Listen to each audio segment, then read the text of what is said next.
നമ്മൾ വീട്ടുകാർക്ക് വേണ്ടി തന്റെ ശമ്പളത്തിന്റെ ഭൂരിഭാഗം അവൻ ചെലവഴിക്കുന്നുണ്ടാകും.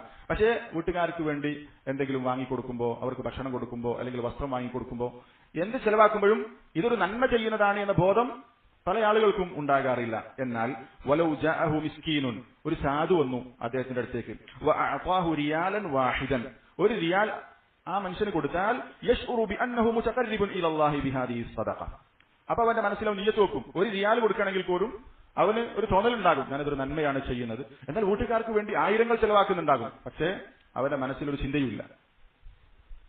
വലാകിന്ന സദഖത്തൽ വാജിബത അലൽ അഹ്ലി അഫ്ദലു അക്തറു അജ്റ, എന്നാൽ വീട്ടുകാർക്ക് നിർബന്ധമായി കൊടുക്കേണ്ട സദഖ എന്നുള്ളത് ഏറ്റവും ശ്രേഷ്ഠകരമായതാണ്, ഏറ്റവും കൂടുതൽ പ്രതിഫലവും ഉള്ളതാണ്.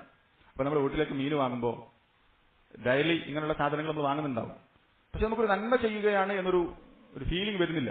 എന്തുകൊണ്ട്? ശ്രദ്ധയില്ലാത്തതുകൊണ്ടാണ്. എന്നാൽ നമ്മൾ ഈ ഒരു ചിന്തയോടുകൂടി, ഇഹ്തിസാബോടുകൂടി, പ്രതിഫലം ആഗ്രഹിച്ചുകൊണ്ട് നമ്മളിത് ചെയ്തു കഴിഞ്ഞാൽ ദിവസവും നമ്മൾ ധാരാളം സദഖ കൊടുക്കുന്ന ആളുകളായിരിക്കും രക്ഷിതാക്കൾ. നമ്മളെ വീട്ടുകാരോട് പറഞ്ഞു കൊടുക്കേണ്ട ഹദീസാണ്, ബാപ്പാരോടൊക്കെ പ്രത്യേകിച്ച് പറഞ്ഞു കൊടുക്കേണ്ട ഹദീസാണ്.